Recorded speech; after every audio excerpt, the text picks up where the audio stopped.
news is really about immediacy and analysis. Hello from Nigeria. I'm Charles Aniagolu, and I've spent the past week trying to get behind one of the most troubling and challenging stories I've ever covered. The plight of some 200 kidnapped schoolgirls lured from their dormitory beds by Boko Haram gunmen in the small town of Chibok in Nigeria's northeast. We're about to get aboard the Nigerian Air Force helicopter that's taking us into Chibok, where the first international television crew to visit the scene of Boko Haram's most audacious attack. And we're going into some of the most difficult, dangerous and inhospitable terrain in Nigeria. We're in one of the dormitories where the insurgents came in and abducted the girls. Parents and the leading citizens of Chibok gathered under the trees, eager for us to take their stories to the world. It's about giving the viewer the chance to catch up with what's happened during the day. A major drive to get more women into the workforce, the Thomson Reuters Foundation, supported by the Rockefeller Foundation, embarked on a global survey across the G20 countries to name the 5 key challenges they face at work and to discuss the findings. And of course, with us, we're joined by Monique Fieler, the CEO of the Thomson Reuters Foundation. Thank you very much indeed for coming in. Briefly, what are the 5 key challenges that women face? Well, more or less for all women in the G20, the pay gap is one of the biggest challenges they see. I'm joined in the studio by Sabri Malek, the official UK spokesman for the Democratic Party in Libya. They were the first party to be established in Libya after the country's 2001 revolution, where thousands took to the streets and clashed with forces loyal to the then leader of Libya, Muammar Gaddafi. Thank you very much indeed for coming in. Lots of claims and denials. Was it the United Arab Emirates with Egyptian support, or wasn't it? It was indeed. One woman who's been at the heart of the peace process is Angelina Tenye.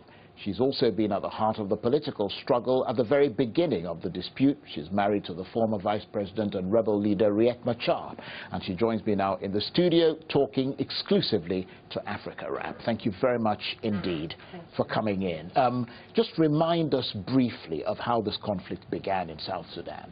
Actually started as a political dialogue. So it's about eyewitness accounts, but equally importantly, it's about getting behind the headlines. Senator Hagel, thank you very much indeed for talking to Arise News. Now, Israel and the Gulf Arab states are understandably exceedingly worried about this. You've talked about the fact that, you know, the Russians, the Chinese are on board, but the Israelis have a much closer relationship with the United States. I mean, shouldn't America be more concerned about how the Israelis feel about this?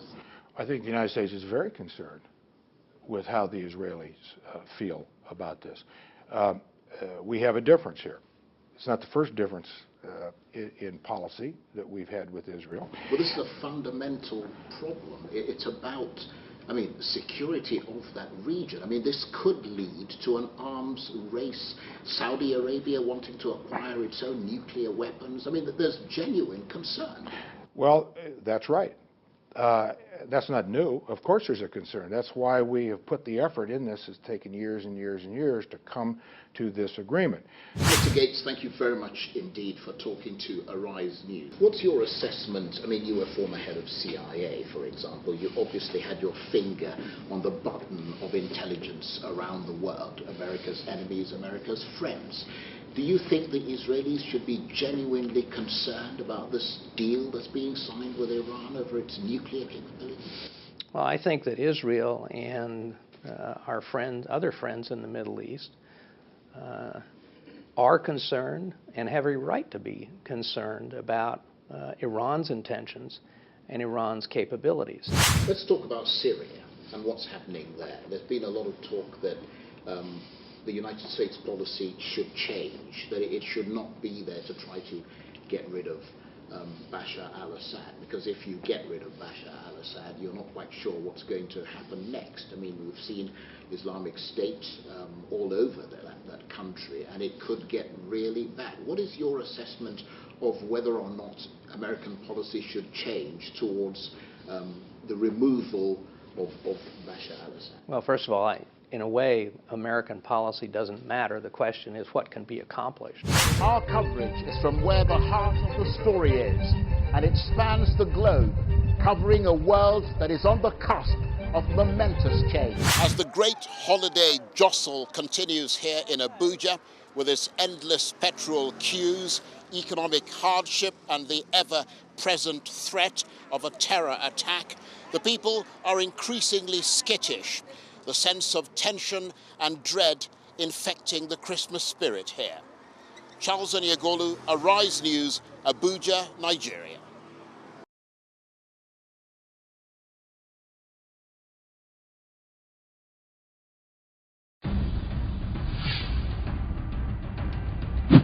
He's on the move. Listen, can we meet? Yeah, I think I'm ready to do business. Fiendish villains are back. That is Mike permanently down the hatch. Now let's get Chooks to wipe the same dust. Calabar, Nigeria's most peaceful metropolis, is under threat. Police! Drop your weapons. And there are only two people who can save the city. Yeah, man! What a cracker of a festival! These guys? I just love the carousing, man! Are you kidding me? You shot? Kai, they don't. Ogami, my chair. We're loyal. From the former BBC and CNN journalist Charles Aniagolu. I usually don't French kiss. The mere thought of sucking in the rotten filth and saliva from someone else's mouth nauseates me. Comes a new Nollywood international movie. I got you covered, my bro. Don't kill my brother. Kill! Hanuna is not inside kill. Rita Dominique, Anthony Ofebo, Wale Ojo, Maynard Eziashi, Kepi Payong, Gordon Case, and introducing Lisa Kill and Vicky Christie. Prepare yourself for the explosive comedy thriller. You know you smell of insects and sweat, eh? I bet you don't even understand a word of what I'm saying. That's why I love you, village girls. Come. Carry this your swelling behind, come up from my front. So even Dream Monkey, don't they follow talk to people for Calabar? Streets of Calabar. The game is over. The end of the line, they don't.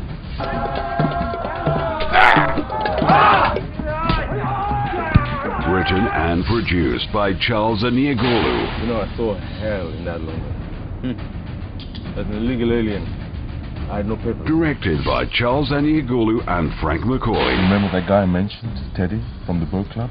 I hear he's coming to some serious cloud nine. This is a case of trouble they sleep. Younger, go wake up. Streets of Calabar. You know the Calabar Festival is on.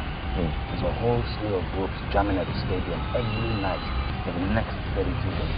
And guess what? I'm gonna surprise you. Ladies and gentlemen, put your hands together for Melody Mike. Streets of Calabar. I believe in oral liberation.